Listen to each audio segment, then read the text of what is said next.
जय श्री कृष्णा। राधे राधे मित्रों। अध्याय 11 में हमने जाना था 10 गात्र विधि के बारे में। अब अध्याय 12 में हम जानेंगे मृत सय्यदान, गोदान, घटदान, अष्ट महादान और नारायण बलि पूजा के बारे में। गरुड़ जी ने कहा, हे सुरेश्वर, 11वें दिन के कृत्य विधान को भी बताइए और हे जगदीश्वर, बृहस्पति की विधि भी बताइए। श्री भगवान ने कहा, 11वें दिन प्रातःकाल ही जलाशय पर जाकर प्रयत्न पूर्वक सभी और दैदिक क्रिया करनी चाहिए। वेद और शास्त्रों का अभ्यास करने वाले ब्राह्मणों को निमंत्रित करें और हाथ जोड़कर नमस्कार करके उनसे प्रेत की मुक्ति के लिए प्रार्थना करें।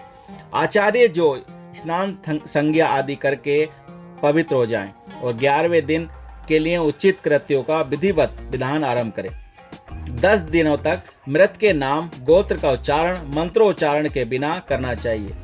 11वें दिन प्रेत का पिंडदान मंत्रों सहित करना चाहिए। हे गरुण, सुवर्ण से विष्णु जी की, रजत चांदी यानी ब्रह्मा की और ताम्र से रुद्र की और लोहे से यम की प्रतिमा बनवानी चाहिए। पश्चिम भाग में गंगा जल से परिपूर्ण विष्णु कलश स्थापित करके उसके ऊपर पीत वस्त्र से बेसिट विष्णु की प्रतिमा स्थापित करें। पूर्व दिशा में दूध और जल से भरा ब्रह्मा कलश स्थापित करके उस पर श्वेत वस्त्र में ब्रह्मा की स्थापना करें।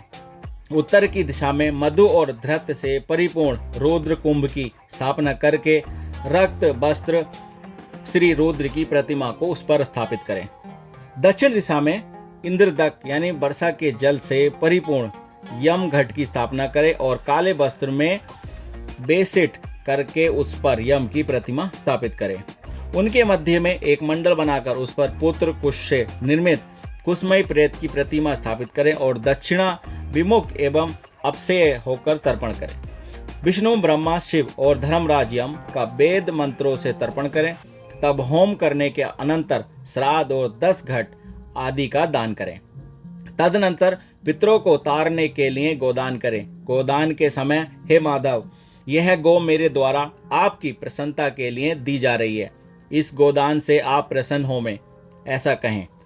प्रेत के द्वारा उपभोक्त आभूषण, वस्त्र, वाहन तथा धृतपूर्ण काश्य पात्र, सप्तधान्य और प्रेत को प्रिय लगने वाली वस्तुएं एवं तिल आदि अष्ट महादान जो अनंत काल में ना किए जा सके हों, सैया के समीप रखकर सैया के साथ इन सब का भी दान करें।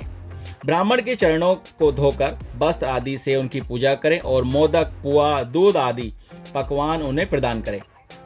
तब पुत्र सैया के ऊपर प्रेत की श्रवणमयी प्रतिमा कांचन पुरुष को स्थापित करें और उसकी पूजा करके यथाविधि मृत सैया दान करें। सैया दान के समय इस मंत्र को पढ़ें, हे विपरीत प्रेत की प्रतिमा से युक्त और सभी प्रकार के उपकरण से सम्मिलित यह प्रेम सैया, मृत सैया मैंने आपको निर्वेद की है।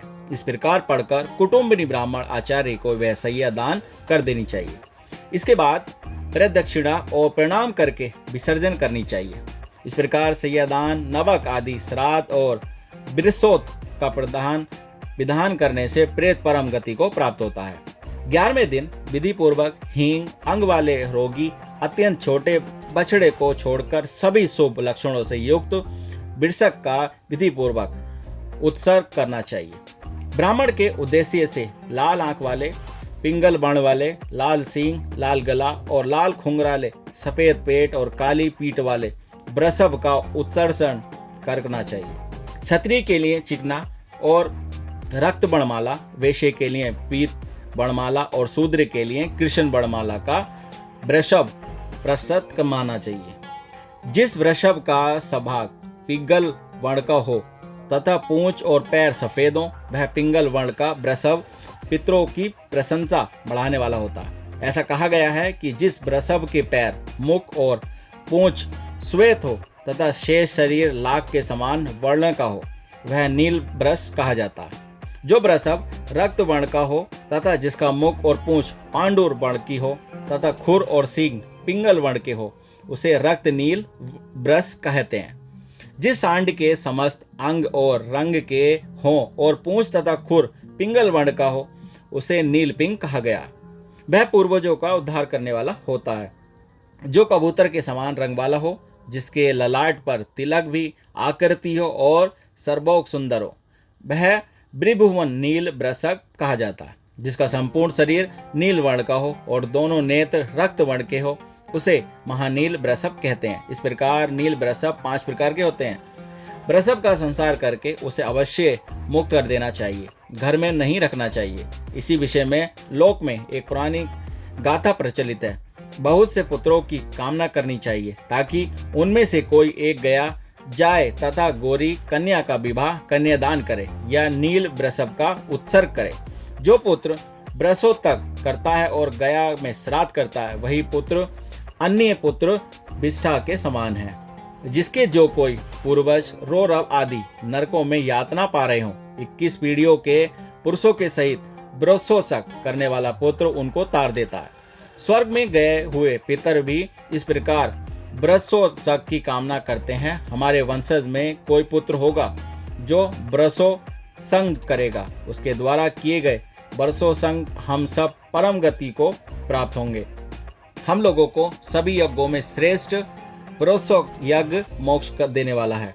इसलिए पितरों की मुक्ति के लिए यथोक्त विधान से सभी प्रयत्न पूर्वक वृष यज्ञ करना चाहिए।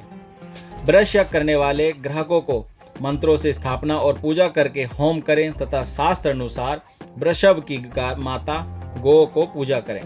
बछड़ा और बछड़े की भी को भी ला जाकर उन्हें कंकड़ बांधें और वैवाहिक विधान की विधि के अनुसार स्तंभ में उन्हें बांध दें। फिर बछड़ा और बछड़े को रुद्र कुंभ के जल से स्नान कराएं। गंध और माल्य से स्वयंभू पूजा करके उनकी प्रदक्षिणा करें। तदनंतर वृष के दक्षिण भाग में त्रिशूल और वाम पार्श्व में चक्र चिन्ह करें। तब उसे छोड़ते हुए हाथ जोड़कर पुत्र इस मंत्र को पढ़े। पूर्व काल में ब्रह्मा के द्वारा निर्मित तुम वृष रूपी धर्म को तुम्हारे उत्सर्ग करने से तुम भावार्थ बसे पार लगाओ। इस मंत्र से नमस्कार करके बछड़ा और बछड़ी को छोड़ दें। भगवान विष्णु ने कहा, इस प्रकार जो वृषोत्संग करता है वह सदा उसे वर प्रदान करता है और प्रेत को मोक्ष प्रदान करता है। अंततः वृषोत्संग कर्म अवश्य करना चाहिए। जीवित अवस्था में तो वृषोत्संग करने की वही फल प्राप्त होता है। पुत्रहीन मनुष्य जो स्वयं अपने उद्देश्य से वृषोत्संग करके सुखपूर्वक परम गति को प्राप्त करता है। कार्तिक आदि शुभ महीनों में सूर्य के उत्तरायण होने पर शुक्ल पक्ष अथवा कृष्ण पक्ष की द्वादशी आदि तिथि में सूर्य चंद्र के ग्रहण काल में पवित्र तीर्थ में दोनों अयन संकृतियों मकर कर्क में और विषुवत संकृतियों मेष तुला में वृषोत्संग करना चाहिए। शुभ लगन और मुहूर्त में पवित्र स्थान में समित चित होकर विधि जानने वाले शुभ लक्षणों से युक्त ब्राह्मण को बुलाकर जप होम तथा दान से अपनी देह के पवित्र करके पूर्वोक्त रीति से सभी होम आदि कृत्यों का समाधान करना चाहिए। सालग्राम की स्थापना करके वैष्णव श्राद्ध करना चाहिए। तदनंतर अपना श्राद्ध करें और ब्राह्मणों को दान दें। हे पंछी, अपुत्रवान अथवा पुत्रवान जो भी इस प्रकार वृषोत्संग करता है उसे उसकी सभी कामनाएं पूर्ण होती हैं। अग्निहोत्र आदि यज्ञों से और विधि बद्ध दानों से भी वह गति नहीं होती जो वृषोत्संग से प्राप्त होती है। बालावस्था, कौमार, पौंडक, यौवन और वृद्ध अवस्था में किया गया जो पाप है वह सब वृषोत्संग से नष्ट हो जाता है, इसमें संशय नहीं है। मित्रद्रोही, कृत्यन, सुरापान करने वाला, गुरु पत्नी गमन, ब्रह्मा हत्या और श्रवण की चोरी करने वाला भी वृषोत्संग पाप से मुक्त हो जाता है। ये लोग महापापी कहे गए हैं। इसलिए हे पंछी, सभी प्रयत्न करने के भी वृषोत्संग करना चाहिए। तीनों लोक में वृषोत्संग के समान कोई पुण्य कार्य नहीं है। पति और पुत्र वाली स्त्री यदि उन दोनों के सामने मर जाए तो उसके उद्देश्य से वृषोत्संग नहीं करना चाहिए, अपितु दूध देने वाली गाय का दान करना चाहिए। हे गरुण, जो व्यक्ति वृषभ को कंधे अथवा पीठ पर भार देने के काम में प्रयोग करता है वह प्रयत्न पर घोर नरक में निवास करता है। जो निर्दयी व्यक्ति मुट्ठी यानी मुक्के अथवा लकड़ी से वृषभ को मारता है वह एक कल्प तक यम यातनाओं को भोगता है। इस प्रकार वृषभ संग सब पीड़ित पिंड को पूर्ण शोषण श्राद्धों को करना चाहिए। वह मैं तुमसे कहता हूँ, मृत स्थान में द्वापर, अर्धमार्ग में चिता में शव के हाथ में और अस्थिति सर्जन में इस प्रकार 6 पिंडदान करके 10 दिन 10 गात्र के पिंडों को दान देना चाहिए। यह प्रथम मलिन शोषणी श्राद्ध कहा जाता है और दूसरा मध्य में किए जाने वाला मध्यम शोषणी कहा जाता है। उसके विषय में तुमसे कहता हूँ। मध्यम शोषणी में मलिन शोषणी की भांति ही 16 पिंड होते हैं। पहला पिंड भगवान विष्णु को, दूसरा शिव और तीसरा सहपरिवार यम को प्रदान करें। चौथा पिंड सोमराज, पांचवा हव्य को बहन करने वाली अग्नि, छठा कव्य बहन करने वाली अग्नि तथा 7वां पिंड काल को प्रदान करें। 8वां पिंड रुद्र को, 9वां पुरुष को, 10वां प्रेत को और 11वां पिंड विष्णु को प्रदान करें। 12वां पिंड ब्रह्मा को, 13वां विष्णु को, 14वां शिव को, 15वां यम को, 16वां पिंड तत्पुरुष के उद्देश्य से देना चाहिए। हे खग, तब लोग इसे मध्यम शोषणी कहते हैं। तदनंतर प्रति मास के 12 पंक्षित, त्रिपक्षित और उनादि इन श्राद्धों से को उत्तम शोषणी कहा जाता है। इनके विषय में मैंने तुम्हें बताया। हे पक्षी, इनको 11वें दिन चरु बनाकर करना चाहिए। ये 48 श्राद्ध प्रेत तत्व को नष्ट करने वाले हैं। जिस मृतक के उद्देश्य से ये 48 श्राद्ध किए जाते हैं वह पितरों की पंक्ति के योग्य हो जाते हैं। इसलिए पितरों की पंक्ति में प्रवेश दिलाने के लिए शोषणत्रिय, मलिन, मध्य और उत्तम शोषणी करनी चाहिए। इन श्राद्धों से विहीन मृत का प्रेतत्व सुथिर हो जाता है और जब तक शोषण संज्ञक श्राद्ध नहीं किए जाते तब तक वह प्रेत अपने द्वारा अथवा दूसरे के द्वारा दी गई कोई वस्तु प्राप्त नहीं करता। इसलिए पुत्र को विधान पूर्वक शोषण क्षत्रिय का अनुष्ठान करना चाहिए। पत्नी यदि अपने पति के उद्देश्य से इन श्राद्धों को करती है तो उसे अनंत श्रेय की प्राप्ति होती है।